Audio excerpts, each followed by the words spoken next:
Hi students, how are you? How is going your study? और मुझे लगता है अगर आप कॉन्सेप्ट को क्लियर करके चल रहे होंगे और कॉन्टिन्यूटी बना के रखिए, कोई काम पेंडिंग नहीं कर रहे हो, तो फिजिक्स बड़ी इंटरेस्टिंग और एक्साइटिंग होने वाली है आपके लिए। आज का हमारे टॉपिक्स भी बड़ा इंटरेस्टिंग है और बस समझ के करना है। ओके, तो chapter 2 electrostatic potential and capacitance 12 physics, और हमारे टॉपिक्स हैं आज के capacitors and capacitance, parallel plate capacitor and it's capacitance. तो लेट अस स्टार्ट करते हैं। चलिए, तो पहले हम कुछ केसेज को स्टडी करेंगे from our day to day life. तो यहाँ पे कुछ केसेज हैं, जैसे first, a stressed rubber band, a stressed और compressed spring, a stone placed at a height from earth surface। तो इन सारे सिस्टम में आप कुछ ऑब्जर्व कर रहे हैं, स्ट्रेच किया गया है रबर बैंड को, स्ट्रेच या कंप्रेस ही किया गया है स्प्रिंग को, और स्टोन को उठा के अर्थ सरफेस से किसी हाइट पे ले जाया गया है। तो जब हम इन चीजों को ऑब्जर्व करते हैं तो आप इसमें एग्री करते होंगे कि इन सब में एक चीज तो कॉमन है कि work is done on the system in these cases, क्योंकि सिस्टम का नेचुरल कॉन्फ़िगरेशन नहीं है, ये सिस्टम पे फोर्स लगाया गया है, उस पे वर्क किया गया है। तो इन सभी केसेज में जब इस तरह से हम ऑब्जर्व करते हैं तो हमें पता है वर्क इज डन, और मान लीजिए वर्क डन हुआ है सिस्टम पे डब्ल्यू। और एक और चीज आप स्टडी करेंगे कि जब ये सिस्टम अपने इस कॉन्फ़िगरेशन में है, स्ट्रेस्ड, कंप्रेस्ड या अपने हाइट फ्रॉम अर्थ सरफेस, तो इसमें एक पोटेंशियल एनर्जी भी स्टोर्ड है। तो potential energy is stored in the system. तो वर्क किया गया है सिस्टम पे, तभी उसमें पोटेंशियल एनर्जी स्टोर हुई है। और यहाँ पे जो W और U की हम बात कर रहे हैं, तो हम देखेंगे, हमने स्टडी की है इस तरह की जो सिस्टम में पोटेंशियल एनर्जी स्टोर्ड हुई है वो वर्क डन की वजह से हुई है। सिस्टम पे किसी एक्सटर्नल एजेंट ने वर्क किया, उसी के बराबर अमाउंट की पोटेंशियल एनर्जी सिस्टम में स्टोर हो गई। क्लियर? और जब ये एनर्जी रिलीज होगी, यानी कि सिस्टम पे से डिफॉर्मिंग फोर्सेस को आप रिलीज करेंगे, सिस्टम अपने ओरिजिनल कॉन्फ़िगरेशन में आएगा, तो at the cost of this potential energy system will do the work on the surrounding, and same amount का वर्क सिस्टम आपको वापस कर देगा। तो जितना सिस्टम पे वर्क किया गया था उसमें पोटेंशियल एनर्जी स्टोर करने के लिए सिस्टम उस पोटेंशियल एनर्जी की कॉस्ट पे उतना ही वर्क सराउंडिंग को वापस कर देगा जब वो अपने ओरिजिनल कॉन्फ़िगरेशन को गेट करेगा। तो ये चीजें हमने पढ़ी हैं, स्टडी की हैं। अब now question is, can we design a device in which electric potential energy can be stored. हम इलेक्ट्रोस्टैटिक्स पढ़ रहे हैं, तो हम ये electric potential energy, potential field की बात कर रहे हैं, तो हम ये कह रहे हैं, यहाँ पे क्वेश्चन हमारे सामने यही है कि क्या कोई हम ऐसा डिवाइस डिजाइन कर सकते हैं जिसमें पोटेंशियल एनर्जी स्टोर्ड हो। तो इसके लिए साइंटिस्ट ने एक डिवाइस किया है, एक ऐसा डिवाइस डिजाइन किया है कि जिसमें पोटेंशियल एनर्जी स्टोर्ड हो सकती है, और सिंपल डिवाइस है। इसके लिए हम क्या करते हैं, देखिए यहाँ पे क्या करेंगे, हमने जस्ट इंसुलेट टू कंडक्टर्स। कितनी ब्यूटी है फिजिक्स में, ये ध्यान से देखना, आप समझ के देखना, मजा आ जाएगा। यहाँ पे just insulates two conductors from each other. दो कंडक्टर्स को बस आपको एक दूसरे से इंसुलेट करना, उनके बीच में डाइलेक्ट्रिक या इंसुलेटिंग मीडियम डालना है आपको, and transfer charge, some charge from one to another। ये करिए आप, जस्ट इंसुलेट टू कंडक्टर्स। एक कंडक्टर यहां रखा है, एक कंडक्टर मान लीजिए यहां रखा है, और हमने दोनों को इंसुलेट किया, दोनों के बीच में डाइलेक्ट्रिक है, कोई इंसुलेटर है, और हम एक में से चार्ज को ट्रांसफर करके दूसरे में ले जा रहे हैं किसी भी तरह से, वो बैटरी को ज्वाइन करके या कैसे भी। मान लीजिए इसमें से कुछ इलेक्ट्रॉन हमने ट्रांसफर किए, तो यहाँ इलेक्ट्रॉन की कमी हो गई, तो इस बॉडी पे, इस कंडक्टर पे पॉजिटिव चार्ज आ जाएगा। यहाँ इलेक्ट्रॉन की एक्सेस हो गई, तो इस कंडक्टर पे नेगेटिव चार्ज आ जाएगा। और अगर आपने इन्हें फेस टू फेस रखा है तो ये चार्ज एक दूसरे को अट्रैक्ट भी करेंगे। तो सिस्टम में आपने ट्रांसफर किया चार्ज को, और इंसुलेटर है बीच में, बैटरी से कनेक्ट करके भी कर सकते हो आप, चार्जिंग ऑफ द सिस्टम कहेंगे आप। तो यहाँ आपने चार्ज, इस पे मान लीजिए प्लस क्यू चार्ज आ गया, इस पे माइनस क्यू चार्ज आ गया, तो आपने ट्रांसफर कर दिया और दोनों पे चार्ज आ गया, एक पे प्लस क्यू, एक पे माइनस क्यू। और ये चार्ज एक से दूसरे में जाएगा भी नहीं क्योंकि आपने बीच में इंसुलेटर रखा है। तो इस तरह का जब आप सिस्टम बनाते हो, since charge cannot flow through the insulator, it remains stored on the conductors, but work must be done in this process. लेकिन कुछ न कुछ वर्क तो किया है ना, अगर आपने बैटरी जोड़ी है उससे कोई वर्क किया है, तो इसमें इस केस में वर्क तो हुआ है। तो work must be done in this process of transferring charge, and work done is stored as electric potential energy in the system. तो यहाँ पे भी चार्ज को जब आपने ट्रांसफर किया एक से दूसरे में, तो सिस्टम पे किसी ने कोई वर्क किया, और जो वर्क किया वो ही सिस्टम की पोटेंशियल एनर्जी की फॉर्म में स्टोर हो गया। दोनों चार्ज एक दूसरे को अट्रैक्ट कर रहे हैं, एक दूसरे से बाउंड हैं, लेकिन एक दूसरे, ये ट्रांसफर नहीं हो सकते एक से दूसरे में। तो ये सिस्टम ऐसे ही हो गया जैसे स्ट्रेच्ड रबर बैंड या स्ट्रेच्ड और कंप्रेस स्प्रिंग। तो जो वर्क आपने चार्ज को ट्रांसफर करने में किया वो ही सिस्टम पे स्टोर हो गया in the form of its potential energy. और इस तरह के सिस्टम को हम क्या कहते हैं? इस तरह के सिस्टम को नाम दिया जाता है कैपेसिटर। सिंपल। तो इलेक्ट्रिक सिस्टम में, इलेक्ट्रोस्टैटिक्स में हमने एक सिस्टम डिजाइन किया जिसमें हमने दो कंडक्टर रखे एक दूसरे से इंसुलेटिंग, ठीक है, और एक से दूसरे में चार्ज ट्रांसफर किया, तो हमने वर्क किया। और वो वर्क, दोनों चार्ज बाउंड हो गए लेकिन एक से दूसरे में जा नहीं सकते, बीच में इंसुलेटर है। आपने जब चार्ज को ट्रांसफर किया तब तो आपने वर्क किया था, लेकिन अब उनके पास चार्ज को वहीं पे रहना है, चार्ज वापस नहीं आ सकता है, चार्ज एक दूसरे से बाउंड भी है, एक दूसरे पे फोर्स भी लगा रहे हैं, तो सिस्टम के अंदर एक पोटेंशियल एनर्जी स्टोर्ड हो गई। तो इस तरह के सिस्टम को हम कैपेसिटर कहते हैं। क्लियर? देखो कितना ब्यूटी है, समझ आया? तो इसका मतलब इस जो हम ये आज टॉपिक पढ़ रहे हैं ये कैपेसिटर पढ़ रहे हैं। तो मैंने हेडिंग पहले डाला ही नहीं था कि पहले हेडिंग डाल देंगे तो सारी क्यूरियोसिटी चल जाती है। पहले बगैर हेडिंग के पढ़ा कि हम पढ़ क्या रहे हैं, सिस्टम देखे हमने डे टू डे लाइफ से, उनमें यानी वर्क किया जाता है, एनर्जी स्टोर हो जाती है। तो हमने ऐसा ही एक इलेक्ट्रिकल सिस्टम डिजाइन किया और उसी को कहते हैं कैपेसिटर। इसका मतलब कैपेसिटर की डेफिनेशन क्या है? डेफिनेशन ऑफ ए कैपेसिटर क्या दी जाएगी?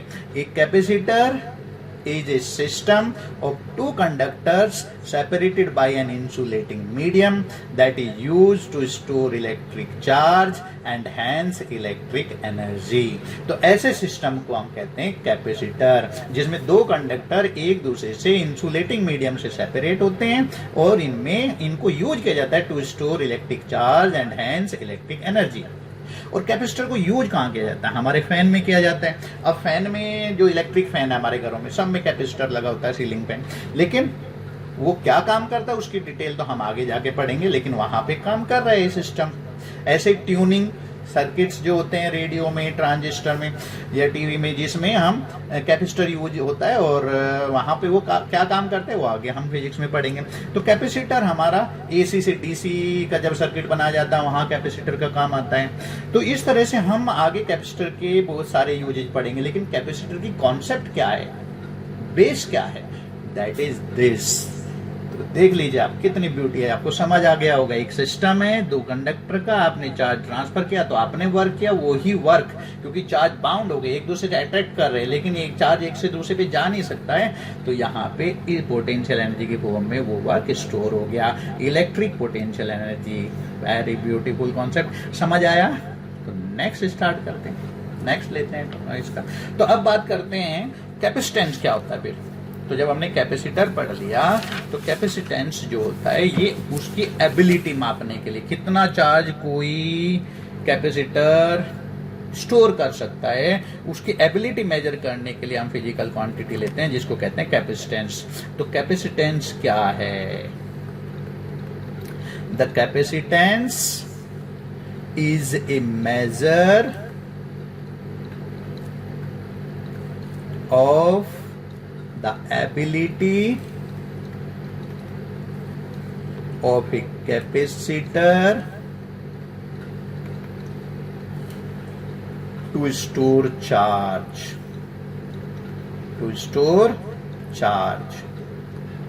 and hence energy, electric energy.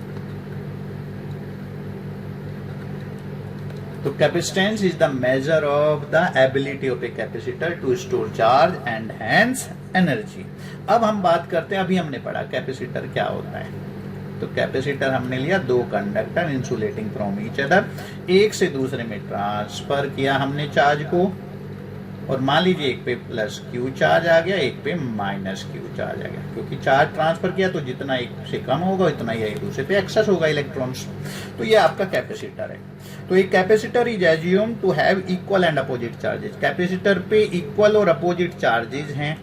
तो नेट चार्ज तो जीरो है, नेट चार्ज ऑन कैपेसिटर है। डाइपोल पे भी हम ऐसे ही लेते हैं, net charge on capacitor will be zero. But जहां भी नेट चार्ज तो जीरो है, बट अगर किसी भी कैलकुलेशन में हम चार्ज की बात करेंगे तो कैपेसिटर का चार्ज का मतलब जो चार्ज है प्लस क्यू माइनस क्यू, तो इन चार्ज में से मैग्नीट्यूड ऑफ चार्ज लेना है, आइदर ऑफ द चार्ज का मैग्नीट्यूड। तो हम कहते हैं कि Q is the charge on the capacitor.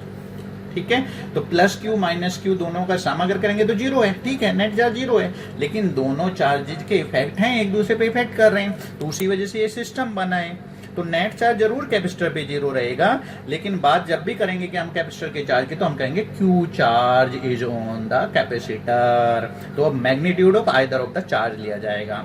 तो प्लस क्यू जो चार्ज होता है कैपेसिटर पे, जो एक दूसरे से एक पे प्लस क्यू दूसरे पे माइनस क्यू ऑन कैपेसिटर, इसकी वजह से क्या होगा? इसकी वजह से जब एक प्लस चार्ज आ गया दूसरा माइनस आ गया, दोनों कंडक्टर एक दूसरे के फेस टू फेस रखे हैं, तो यहाँ पे एक सरफेस चार्ज डेंसिटी सिग्मा आ जाएगी, इस पे surface charge density minus sigma आ जाएगी, और यहाँ एक इलेक्ट्रिक फील्ड क्रिएट हो जाएगा दोनों के बीच में, पॉजिटिव टू नेगेटिव। तो electric field the charges produces electric field. देखिए कितनी इंटरेस्टिंग है, समझ आ रहा होगा अगर ध्यान से पढ़ोगे। जब चार्जेज है तो दोनों के बीच में इलेक्ट्रिक फील्ड तो आना ही आना है। तो electric field between the capacitor, the charges produces electric field between the conductors. Clear है, कोई प्रॉब्लम नहीं है। तो और जब इलेक्ट्रिक फील्ड है तो फिर पोटेंशियल डिफरेंस भी तो होगा भाई। इलेक्ट्रिक फील्ड और पोटेंशियल डिफरेंस का मतलब क्या है? जहां इलेक्ट्रिक फील्ड है वहां पोटेंशियल डिफरेंस भी है। तो पोटेंशियल डिफरेंस इसका मतलब plus Q and plus minus Q charges on the capacitor produces potential difference, यानी कि पोटेंशियल डिफरेंस इज प्रोड्यूस्ड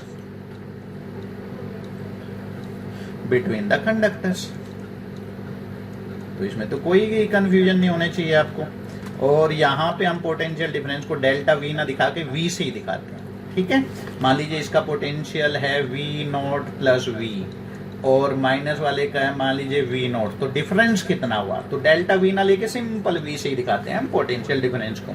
तो देखो प्लस और माइनस क्यू जो चार्ज है कैपेसिटर पे, वो क्या कर रहे हैं? वो पोटेंशियल डिफरेंस प्रोड्यूस कर रहा है between the conductors, that is, और ये हमें पता है जितना ज्यादा चार्ज होगा उतना ज्यादा पोटेंशियल डिफरेंस होगा। ऑब्वियस है, ये तो देखने से लग रहा है कि जितना ज्यादा चार्ज हम कैपेसिटर पे देंगे अमाउंट में, उतनी ज्यादा सिग्मा डेवलप होगा, यानी कि सरफेस चार्ज डेंसिटी।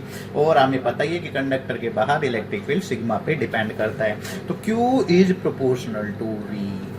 तो Q is equal to, proportionality का साइन हटाएंगे तो यहाँ पे जो कांस्टेंट ऑफ प्रोपोर्शनैलिटी आता है Q is equal to CV, तो कांस्टेंट ऑफ प्रोपोर्शनैलिटी। देखिए समझ आ रहा है, बहुत इजी है, समझ आने वाली चीज है। ब्यूटी कितनी है ये देखो कि दो चार्ज आपने दिए कंडक्टर्स को, ट्रांसफर किया एक से दूसरे में, दोनों पे सरफेस चार्ज डेंसिटी आई, दोनों के बीच में इलेक्ट्रिक फील्ड आया, इसका मतलब दोनों के बीच में पोटेंशियल डिफरेंस प्रोड्यूस हुआ। और हमें पता है कि जितना ज्यादा चार्ज दोगे उतना ज्यादा पोटेंशियल डिफरेंस प्रोड्यूस होगा। तो यहाँ पे जब हम प्रोपोर्शनलिटी का साइन हटाते हैं, कांस्टेंट ऑफ प्रोपोर्शनलिटी जो आता है, इसी को हम कहते हैं is known as electrical capacitance, electrical capacity, or simply capacitance or capacity of the capacitor, capacity और capacitance of the capacitor। तो देखिए सिंपल, क्लियर हो जाना चाहिए। इक्वेशन नंबर 1, इसमें कोई कंफ्यूजन नहीं है और इसका मतलब आपको समझ आ गया है। इक्वेशन नंबर ए बनाऊंगा मैं इसको, ठीक है। तो Q equal to CV, clear है। देखिए इस पेज पे कितनी ब्यूटी है, ध्यान से देखो।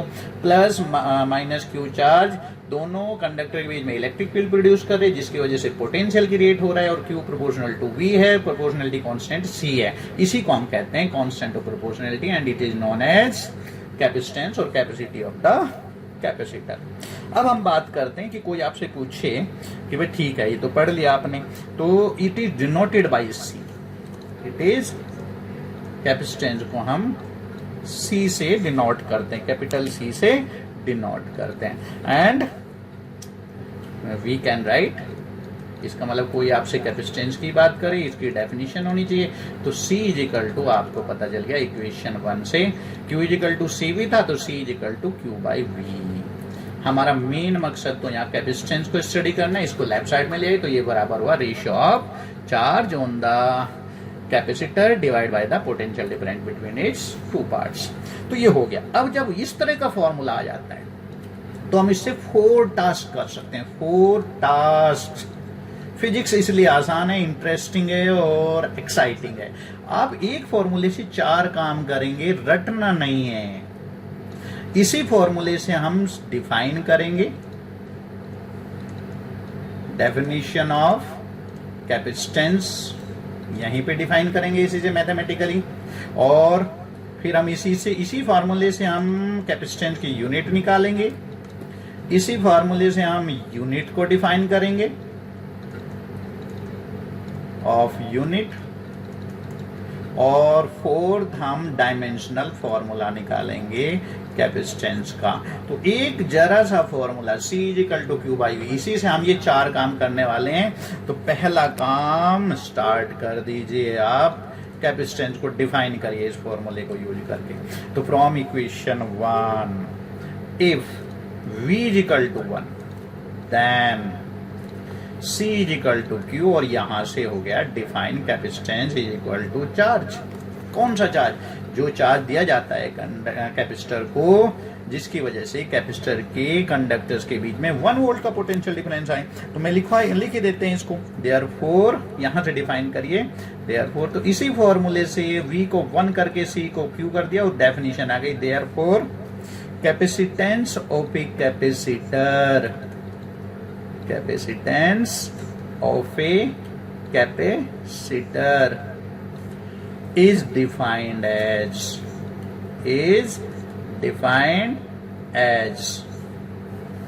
the charge required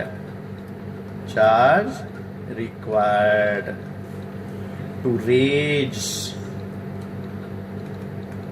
the potential difference between its parts, 2 conductor जो इसके पार्ट्स हैं, थ्रू 1 यूनिट। तो हो गया डिफाइन थ्रू 1 यूनिट। तो क्लियर है, V को 1 कर दिया, C is equal to Q, तो आपने डिफाइन कर दिया capacitance of a capacitor, it defined as the charge required to raise the potential difference between its 2 parts through 1 unit. Clear है। अब कोई कई यूनिट ऑफ C निकालो इसी फॉर्मूले से, और ये हम किसी भी फॉर्मूले से ये सारे काम कर सकते हैं। तो unit of charge, unit of potential difference, और यूनिट ऑफ चार्ज क्या है आपकी? यूनिट ऑफ चार्ज तो कूलाम होता है, और पोटेंशियल डिफरेंस की यूनिट वोल्ट है तो कूलाम पर वोल्ट, और इसी को हम फैराड कहते हैं। तो कैपेसिटेंस की यूनिट होती है फैराड, और इसको हम अगर शॉर्ट में लिखें तो farad is equal to coulomb per volt. तो डेफिनेशन हम इस तरह से दे सकते हैं डेफिनेशन, और हम यहाँ पे डेफिनेशन को यानी कि 1 फैराड को डिफाइन भी कर सकते हैं। तो हम डेफिनेशन ऑफ फैराड 1 फैराड, तो देखो इसी फॉर्मूले से हम करेंगे। हमने पहले क्या किया था, V is equal to 1 then C is equal to Q पहले पार्ट में। इसमें हम क्या करेंगे, if V is equal to 1, Q is equal to 1 then C is equal to 1, तो हो गया डेफिनेशन करो। तो आपने मैं लैंग्वेज यहीं बोलूंगा, लिखवा दूंगा। इसका मतलब therefore capacitance of a capacitor is 1 farad if 1 coulomb charge is required to raise the potential difference between its parts through 1 volt. Simple. तो 1 फैराड की डेफिनेशन दे सकते हो। क्लियर है, इसमें कोई कंफ्यूजन नहीं है। डी देखिए, dimensional formula of C, dimensional formula of C. तो सी से आप डायमेंशनल फॉर्मूला निकालो इसी फॉर्मूले से, और हमें पता है सी इज इक्वल टू है Q by V, charge divide by potential difference. Clear. और V का मतलब होता है work done per unit charge. तो ये हो गया C is equal to Q square upon W। तो अगर मैं डायमेंशनल फॉर्मूले की बात करूं तो हम उसको ऐसे लिखते हैं, और क्यू स्क्वायर को भी हम लिखते हैं IT। और देखिए चार्ज फंडामेंटल यूनिट नहीं है, करंट है, ये ध्यान रखना। Flop charge, rate of flop charge, current को हम फंडामेंटल यूनिट लेते हैं, चार्ज को नहीं, ये भी बड़ा इंटरेस्टिंग है। और ये W। और IT का मतलब है करंट को हम एम्पियर से A से दिखाते हैं डायमेंशन में, टाइम को T से, दोनों का स्क्वायर, और वर्क हो गया ML-T-2। और जब हम इन सबको सॉल्व करेंगे तो ये हो जाएगा M-1, ML2 आता है यहाँ पे, T-2। तो M-1, L-2, T4, A2। तो it is the dimensional formula of capacitance. तो कैपेसिटेंस का आपके पास फॉर्मूला आता है C is equal to Q by V. इससे इस तरह का कोई भी क्वांटिटी का अगर हम फॉर्मूला है तो ये हम 4 हमने यहाँ टास्क किए हैं, और ये बहुत सारी जगह हम बहुत सारे फॉर्मूले के साथ इस तरह से कर सकते हैं। तो हमें फिजिक्स में चीजों को रटना नहीं है, समझना है। तो इस पेज पे हमने जो ये काम किया इसे बड़े ही ध्यान से पढ़ना है, बड़ा इंटरेस्टिंग है। तो कैपेसिटेंस आपको पता चल गया क्यू अपॉन वी के बराबर होता है, और ये सारी डेफिनेशन ऑफ कैपेसिटेंस हमने निकाली। यूनिट ऑफ कैपेसिटेंस फैराड होती है, फैराड की डेफिनेशन निकाली, 1 फैराड की डेफिनेशन, और फिर इसका डायमेंशनल फॉर्मूला ऑफ कैपेसिटेंस। बड़ा इंटरेस्टिंग है, समझ आया होगा आपको। थोड़ा आगे बढ़ते हैं, दोबारा देख सकते हो वीडियो को अगर कोई भी प्रॉब्लम है। अब हम पढ़ते हैं, कैपेसिटर पढ़ लिया। ये स्पेशल टाइप ऑफ कैपेसिटर है जो हमारे कोर्स में हम इसको सबसे ज्यादा स्टडी करते हैं। और कैपेसिटर का एक तरह से जो सिंबल है वो भी पैरेलल प्लेट कैपेसिटर के बेस पे दिए गए हैं। जैसे हम कैपेसिटर का कभी सिंबल लिखते हैं ना सर्किट में, तो हम इस तरह से दिखाते हैं, चाहे वो किसी भी तरह का कैपेसिटर हो, या कुछ बुक में ये इस तरह का भी लिखा है। चलो ये है, यही सिंबल है। वेरिएबल हो तो कैपेसिटर का सिंबल है ये, और वेरिएबल कैपेसिटर हो तो फिर हम इस पर एक एरो लगा देते हैं। क्लियर। तो ये सिंबल भी पैरेलल प्लेट ही लग रही है यहाँ सिंबल में। तो पैरेलल प्लेट कैपेसिटर होता क्या है उसको अलग से पढ़ेंगे हम, ठीक है। तो स्टार्ट करते हैं। तो what is parallel plate capacitor? It consist of 2 large parallel conducting plate separated by a small distance. यानी कि 2 पैरेलल कंडक्टिंग प्लेट्स होती हैं, large in comparison of separation, और these plates usually are given equal and opposite charges. Since generally areas of both the plates are same, the plates have equal and opposite surface charge densities. तो 2 plates लेते हैं large in comparison of separation. Plates का size large होगा, separation का मतलब ये है 2 plate है, मान लीजिए ये दिखाई हमने यहाँ पे, और ये इनके बीच का डिस्टेंस है। और इस फिगर में हमने 2 पैरेलल प्लेट दिखाई है, ये इसका एरिया है, ये इसका बीच का डिस्टेंस है, और यहाँ प्लेट्स का क्रॉस सेक्शन दिखाया है इसको समझाने के लिए। और ये प्लेट का एरिया होगा। यहाँ प्लस क्यू चार्ज है एक प्लेट पे, एक पे माइनस क्यू है। तो अगर प्लस क्यू चार्ज है, एरिया सेम है प्लेट का, तो यहाँ पे सिग्मा भी सेम होगा, लेकिन एक प्लस होगा एक माइनस, मैग्नीट्यूड में सेम होगा। तो दोनों प्लेट पे सरफेस चार्ज डेंसिटी क्रिएट हो जाएगी इक्वल।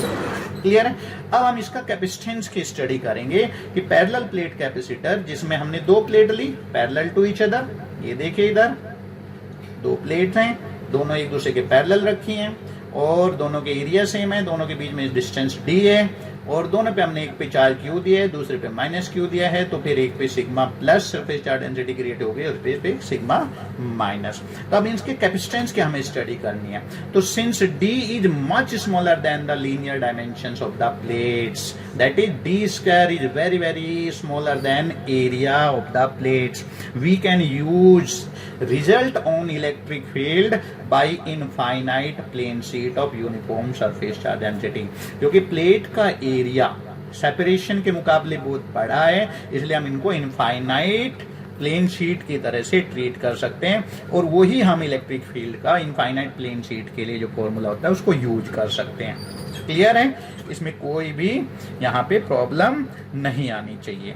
तो अब हम बात करते हैं, थोड़ी स्टडी करते हैं यहाँ पे कैपेसिटेंस निकालने के लिए। तो हम दो प्लेट लिया हमने और यहाँ पे हमारे पास तीन रीजन हो गए। फर्स्ट हमने इसको नाम दिया, सेकंड आउटसाइड, यानी कि फर्स्ट और सेकंड हमने दोनों प्लेट के बाहर वाले रीजन को नाम दिया और दोनों के बीच के रीजन को हम थर्ड यहाँ पे नेमिंग कर रहे हैं, थर्ड रीजन। तो अब ये देखिए, इन आउटर रीजन कौन से हैं आपके? First and second. The net electric field कितना होगा? नेट इलेक्ट्रिक फील्ड, तो देखिए दोनों बाहर वाले रीजन में वो फर्स्ट हो या सेकंड, पहली प्लेट प्लस की वजह से इलेक्ट्रिक फील्ड E1 डैश, दूसरी प्लेट माइनस की वजह से इलेक्ट्रिक फील्ड E2 डैश, लेकिन E1 डैश और E2 डैश एक दूसरे के इक्वल और अपोजिट होंगे। ऐसे ही सेकंड रीजन में E1 डबल डैश और E2 डबल डैश ये एक दूसरे के इक्वल और अपोजिट होंगे। तो नेट इलेक्ट्रिक फील्ड इन दोनों आउटर रीजन में हो जाएगा sigma upon 2 epsilon not, minus क्योंकि अपोजिट है तो मान मैग्नीट्यूड में माइनस होगा, सिग्मा अपॉन 2 एप्सिलॉन नॉट। और बाहर दोनों प्लेट के दोनों आउटर रीजन में इलेक्ट्रिक फील्ड नेट होगा 0, but in the third region, in the inner region between the plates। देखो ये समझ आ रहा होगा आराम से, आपको कोई प्रॉब्लम नहीं है। Between the plates, that is third region की बात करते हैं, प्लेट्स के बीच की बात करते हैं। नेट फील्ड कितना होगा सिस्टम पे? Net field electric field, net electric field तो कितना होगा? निकालिए। E is equal to sigma upon 2 epsilon naught, एक प्लेट की वजह से, दूसरी की वजह से भी सेम डायरेक्शन में है, तो डायरेक्शन सेम होने की वजह से हम दोनों का सम करेंगे और जब हम इनका सम करेंगे तो यहाँ सिग्मा अपॉन एप्सिलॉन नॉट आ जाएगा और इसी को हम लिख सकते हैं Q upon A epsilon not. क्यों? इसको आप इक्वेशन बना सकते हैं। मान लीजिए हमने इसको इक्वेशन बना दिया A, ठीक है, और यहाँ पे हमने सिग्मा की जगह Q बाई A रखा है, इसमें तो कोई कंफ्यूजन नहीं होना चाहिए। देख लीजिए एक बार सिस्टम को। तो हमने ये जो पैरेलल प्लेट ली, इनके बीच में इलेक्ट्रिक फील्ड होगा दोनों प्लेट की वजह से इलेक्ट्रिक फील्ड के सम के बराबर, क्योंकि कहीं भी आपको इलेक्ट्रिक फील्ड निकालना होता है वहां पे +1 चार्ज रख के देखो। तो पहली प्लेट की वजह से +1 चार्ज रखोगे इस पॉइंट पे तो राइट साइड जाएगा, तो ये इलेक्ट्रिक फील्ड की डायरेक्शन हो गई। सेकंड प्लेट की वजह से +1 रखोगे यहाँ, वो भी इसी डायरेक्शन में, तो दोनों प्लेट के बीच में इलेक्ट्रिक फील्ड की सेम डायरेक्शन होने की वजह से मैग्नीट्यूड सम हो जाएगा और नेट इलेक्ट्रिक फील्ड आएगा दोनों इलेक्ट्रिक फील्ड के सम के बराबर। ये समझ आ जानी चाहिए, कोई प्रॉब्लम नहीं आएगी इसमें। नेक्स्ट देखते हैं। बट ये तो इलेक्ट्रिक फील्ड हो गया, लेकिन जब दोनों प्लेट के बीच में इलेक्ट्रिक फील्ड आ गया तो पोटेंशियल डिफरेंस भी तो निकाल सकते हैं दोनों के बीच में। तो पोटेंशियल डिफरेंस कितना होगा बिटवीन द प्लेट्स? तो potential difference between the plates भी कैलकुलेट कर लेते हैं, बिटवीन द प्लेट्स। और हमने फॉर्मूला पढ़ा है कि इलेक्ट्रिक फील्ड होता है dV अपॉन dr की। यहाँ पे मैग्नीट्यूड की बात कर रहे हैं, माइनस नहीं लिखेंगे, यहाँ पे हम माइनस आता है लेकिन ये माइनस का हम जिक्र ही नहीं करेंगे क्योंकि हम सिर्फ मैग्नीट्यूड की बात कर रहे हैं। और इस केस में dV का मतलब क्या है? दोनों प्लेट के बीच में पोटेंशियल डिफरेंस, उसे हम V से दिखा रहे हैं, और दोनों प्लेट के बीच में गैप, उसे हम D से दिखा रहे हैं। तो E equal to V by D, तो V इजिकल टू क्या हो गया? दोनों प्लेट के बीच में पोटेंशियल डिफरेंस हो गया V इजिकल टू ED। और E की वैल्यू तो हमने निकाली थी अभी, Q upon A epsilon from equation 1। तो इसका मतलब अगर हम E की वैल्यू रख दें तो Q upon epsilon not A और D ये हुआ आपका, तो इक्वेशन नंबर B आ गई। ठीक है, इसको हमने नाम दे दिया। अब from equation B we can get C is equal to क्या होगा, सी इज इक्वल टू क्या होता है, कैपेसिटेंस का फॉर्मूला आता है C is equal to Q by V. तो आपके पैरेलल प्लेट कैपेसिटर का कैपेसिटेंस होगा क्यू बाई वी। और सेकेंड इक्वेशन बी को अगर मैं यूज करूं तो क्यू बाई वी यहां से क्या आता है, आप देख लीजिए इक्वेशन बी से, ये होगा epsilon naught A by D. तो capacitance of parallel plate capacitor का फॉर्मूला डराइव कर चुके हो आप, क्लैपिंग होनी चाहिए आपके लिए। तो आप ध्यान से देखिए, आपने पहले क्या किया, दोनों प्लेट के बीच में इलेक्ट्रिक फील्ड निकाला, फिर पोटेंशियल डिफरेंस निकाला, और उस पोटेंशियल डिफरेंस के फॉर्मूले से ही कैपेसिटेंस निकाल दिया, क्योंकि क्यू बाई वी उसके अंदर आता है। इक्वेशन बी में हम क्यू बाई वी निकाल लेंगे, that is the capacitance of the capacitor. तो कैपेसिटेंस ऑफ कैपेसिटर आपका आ गया। और ध्यान रखना ये वैक्यूम के लिए है, फॉर वैक्यूम और free space between the plates और एयर। जब प्लेट्स के बीच में फ्री स्पेस, वैक्यूम या एयर हो तब ये फॉर्मूला आता है, इसलिए हम यहाँ पे एप्सिलॉन नॉट लिखा है। तो ध्यान से देखो, इसमें कोई कंफ्यूजन नहीं होना चाहिए और बड़ा इजीली आपको समझ आ गया होगा। कोई प्रॉब्लम है तो पूछो यहाँ पे। इसके बाद इट मीन्स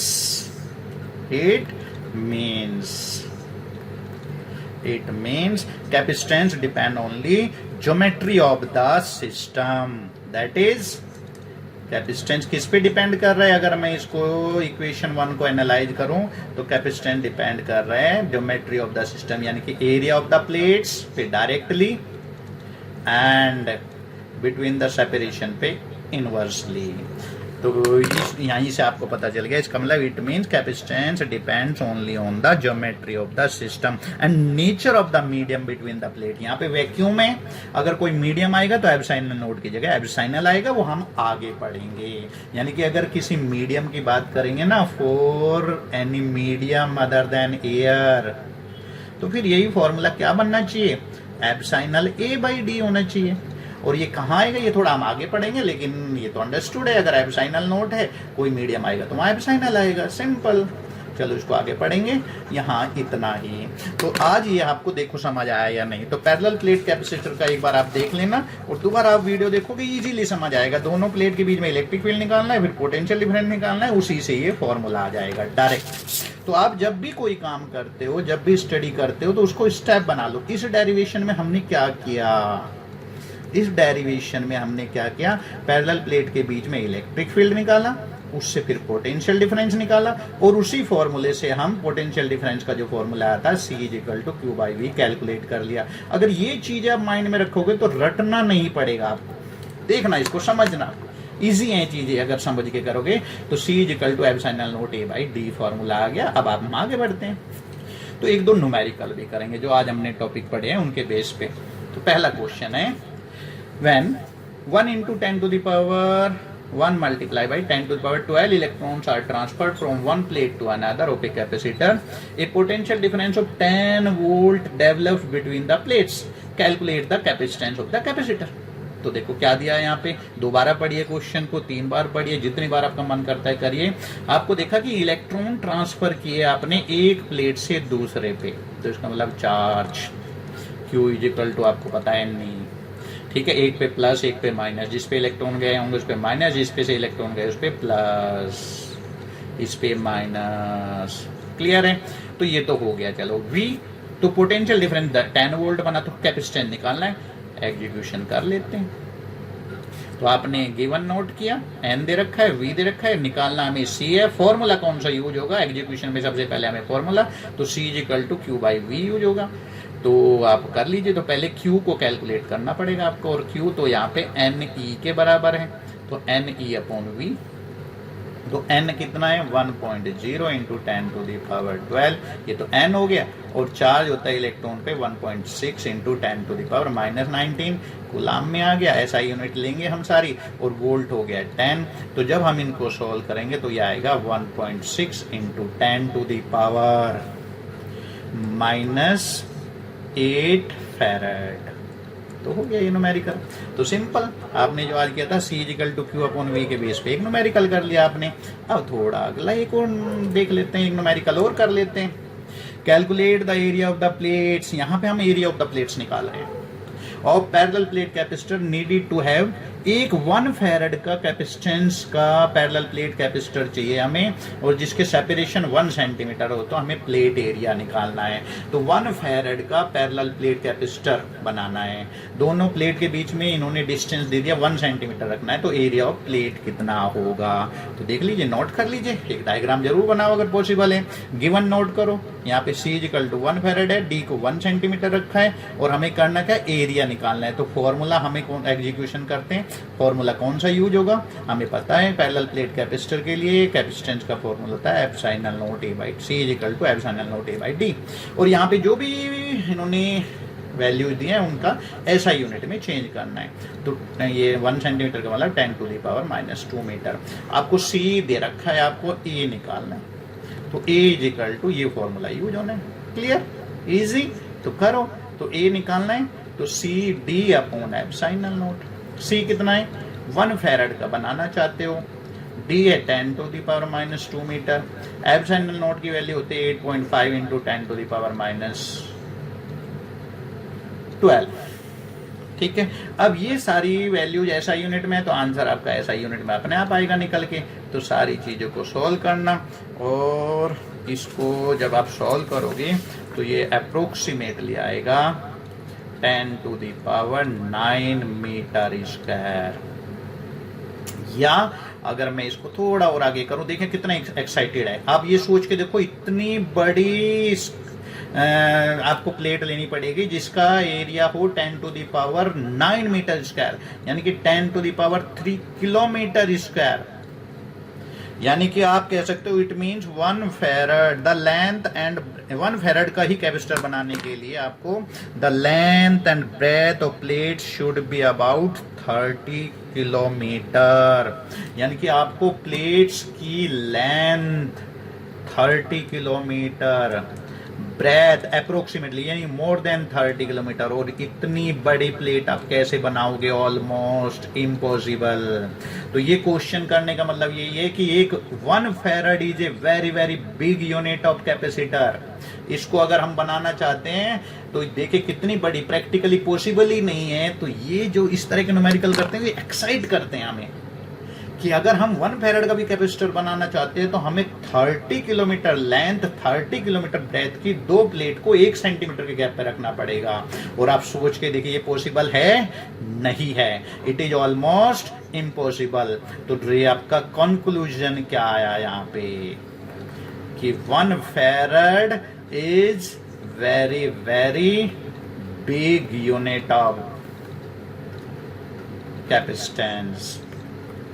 इसलिए प्रैक्टिकली हम स्मॉलर यूनिट्स को लेते हैं, practically smaller units of capacitance are used, and that is कौन कौन सी होती है वो छोटी यूनिट। तो यहाँ थोड़ा जगह कम है, मैं यहाँ लिख देता हूँ। आपकी जो छोटी स्मॉल यूनिट, इस न्यूमेरिकल से अलग आ गए हम बाहर। अब इससे कंक्लूजन निकालिए, न्यूमेरिकल तो हमारा सोल्व हो गया, यहीं पे हो गया, आंसर खत्म। तो हमने इसके बाद एक कंक्लूजन निकाला कि 1 फैरड बहुत बड़ी यूनिट है कैपेसिटर की, इसलिए हमें कैपेसिटर की प्रैक्टिकली छोटी यूनिट यूज करनी होती है, जैसे 1 माइक्रो फैरड 10⁻⁻6 फैरड के बराबर, वो 1 नैनो फैरड 10⁻⁹ फैरड, या 1 pico farad, generally pico farad nano farad use होते हैं, 10⁻⁻12 फैरड। तो ध्यान रखना, आज बड़ा इंटरेस्टिंग टॉपिक थे। अगर आप इस वीडियो को दोबारा देखोगे ना, मजा आ जाएगा आपको, और कैपेसिटेंस की कॉन्सेप्ट बड़ी अच्छी तरह से समझ आई होगी अगर आपने ध्यान से पढ़ा होगा। आज के लिए इतना ही, थैंक यू।